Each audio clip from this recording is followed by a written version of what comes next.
सुंदर, सुसज्जित, गुणवत्तापूर्ण एवं बेहद किफ़ायती घर चाहिए तो चले आइए रिलायबल डेवलपर्स के पास, क्योंकि हम मकान नहीं सपनों सा सुंदर घर बनाते हैं।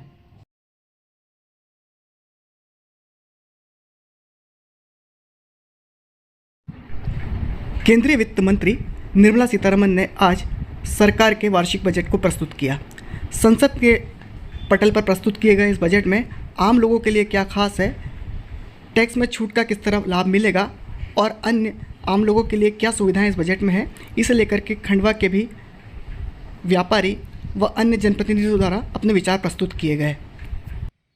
हिंदुस्तान के इतिहास में बहुत ही स्वर्णिम युग आने वाला है। इस बजट की थीम ही जो है आने वाली पीढ़ी के उद्धार के लिए निर्धारित की गई है। मैं बहुत बहुत धन्यवाद देता हूँ श्रीमती निर्मला सीतारमण जी को, जिन्होंने आने वाली पीढ़ी के लिए सोचा। और ये निश्चित रूप से बजट पूरे हिंदुस्तान के लिए, जनता के लिए जन कल्याणकारी बजट होगा। इसकी जितनी विवेचना की जाएगी उसमें सार्थकता ही नजर आएगी, कहीं भी इसमें नकारात्मकता कहीं नहीं है। देश का इतिहास जो था और आने वाला देश का इतिहास जो गौरवान्वित करेंगे इस बजट में निहित है। और ये बजट किसानों के लिए, व्यापारियों के लिए, टैक्स पेयर के लिए, सभी के लिए कल्याणकारी बजट है। इसकी मैं बहुत बहुत स्वागत करता हूँ, इसका अभिनंदन करता हूँ।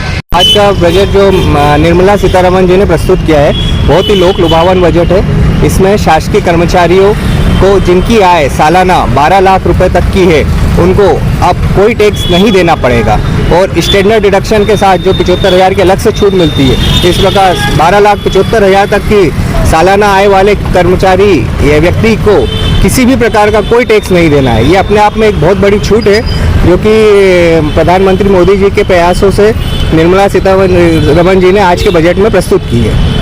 और इसके अलावा क्या कुछ खास है, खासकर आम परिवारों के लिए किस तरह देखते हैं बजट? आज का बजट मध्यम वर्ग के लिए बहुत ही अच्छा है। इससे प्रत्येक परिवार को लगभग 80,000 रुपये सालाना टैक्स में छूट मिल सकती है। किसानों के लिए आप थोड़ा सा क्या जिस तरह से देखते हैं, किसान क्रेडिट कार्ड की लिमिट बढ़ा दी, किसानों के लिए भी जो पुरानी लिमिट थी केसीसी कार्ड की वो 3 लाख रुपए थी, जिसको इस बजट में बढ़ा के 5 लाख करने का प्रस्ताव रखा गया है। अपना परिचय बताएं। मेरा नाम माधव अग्रवाल है, मैं आयकर सलाहकार हूँ। देखिए इसमें सबसे बड़ी जो घोषणा है वो तो यही है कि 12 लाख तक की जो राशि है उस आय को पूरी तरह से टैक्स से मुक्त कर दिया गया है। और उल्लेखनीय है कि पिछले कुछ समय से ये संभावना व्यक्त की जा रही थी कि 10 लाख तक की छूट कर दी जानी चाहिए, मतलब हो जाएगी। पर चूंकि 12 लाख की घोषणा कर दी है तो व्यापारी जगत इससे काफ़ी हर्षित है। और एक और घोषणा हुई है उसमें कैंसर की जो दवाइयाँ हैं उनको भी टैक्स के दायरे से बाहर कर रहे हैं। और ये बहुत खुशी की बात है क्योंकि कैंसर का जो इलाज है बहुत ही महंगा रहता है और मुझे लगता है इसका कहीं ना कहीं आम जनता को सीधे सीधे उसका प्रभाव पड़ेगा। अपना परिचय बताएं। मेरा नाम सुनील बंसल है। मैं यहाँ पे पूर्व Nimar chamber of commerce and industry का अध्यक्ष हूँ। निमाड़ के परिप्रेक्ष्य में अगर बजट को देखा जाए तो बहुत बढ़िया बजट रहा हुआ है। सबसे बड़ी जो घोषणा उन्होंने करी है, यहाँ पर कार्टन उत्पादकता मिशन की स्थापना करी है, जिससे हमारे क्षेत्र में कार्टन का उत्पादन को काफ़ी मात्रा में बढ़ाने का उन्होंने लक्ष्य रखा गया है। किसान क्रेडिट कार्ड की जो योजना है वो 5 लाख रुपये तक का उसको कर दिया गया है। सूक्ष्म लघु और मध्यम उद्योग का जो क्षेत्र है उसका जो वर्गीकरण किया था उसके अंदर संशोधन किया है उन लोगों ने। और जो हमारे जो नए उद्यमी जो रहेंगे उनको 2 करोड़ तक के ऋण का उन्होंने काम किया, बढ़ाया है उसको, उसकी सीमा 2 करोड़ तक की बढ़ाई है। टर्म लोन का जो मामला जो दिया था, टर्म लोन का जो हम लोग को टर्म लोन लगता है वो टर्म लोन को 20 करोड़ रुपये तक की उसकी सीमा कर दी गई है। और भी ऐसी कई छोटी छोटी चीज़ें जो है, जैसे आयकर के मामले में देखा जाए तो 12 लाख की छूट बढ़ा दी है। उससे जो हमारा निमाड़ क्षेत्र के अंदर जो मध्यम वर्गीय परिवारों का जो वर्चस्व ज़्यादा है उससे उनको बहुत ज़्यादा फायदा मिलेगा। टीडीएस की जो सीमा है उसको 2,40,000 से बढ़ा के 6 लाख रुपये तक कर दी गई है। स्टार्टअप को बहुत ज़्यादा फायदा दिया गया है। मेडिकल की सीटें बढ़ाई गई है। एमएसएमई और स्टार्टअप के लिए जो ऋण कवर है वो 20 करोड़ रुपये तक का कर दिया गया है। और पूरा अगर इनाम मिला के देखा जाए तो विकसित भारत को बढ़ाने की दिशा में ये बजट बहुत बढ़िया है। देखते हुए ऐसे कोई रोड मैप को तैयार नहीं किया गया है जिससे कि जो हमारे ऊपर दोहरा कर प्रणाली जो चल रही है, एक तो जीएसटी है और दूसरा आयकर है। तो जीएसटी जो है वो जैसे अभी पॉपकॉर्न के ऊपर यानी एक ही चीज के ऊपर 3 तरह के टैक्स स्लैब हो गए हैं। आय के ऊपर कर की कमी करना, कटौती की गई है, वो एक बेशक है, लेकिन जो पुराने टैक्स स्लैब हैं उनमें किसी प्रकार की कोई कटौती नहीं की गई है। तो इसका ये क्या है कि भाई जो एमएसएमई सेक्टर है, एमएसएमई को विकसित करने के लिए और जो हमारा जो लोकल प्रोडक्शन है, मतलब जो हमारी डिपेंडेंसी ऑफ फॉरेन एक्सचेंज पे है, मतलब जो विदेशी नीति, विदेशों के ऊपर जो हमारी निर्भरता है, उस निर्भरता को कम करने के लिए जो निजीकरण और लोकल एमएसएमई को प्रोत्साहित करने के लिए इसमें किसी प्रकार का कोई भी प्रावधान नहीं दिया गया। दूसरी बात मैं ये कहना चाहूँगा कि जो टैक्स स्लैब में जो वृद्धि कटौती करके 12 लाख रुपए का डाला गया है, तो इसमें आगे चल के जब ये बजट थोड़ा सा और क्लियर होगा तो इसमें जो परंपरागत जो ट्रेडिशनल टैक्स पेयर्स है और जो सर्विस क्लास आदमी है उसको आगे जाके उसमें निराशा ही हाथ लगेगी।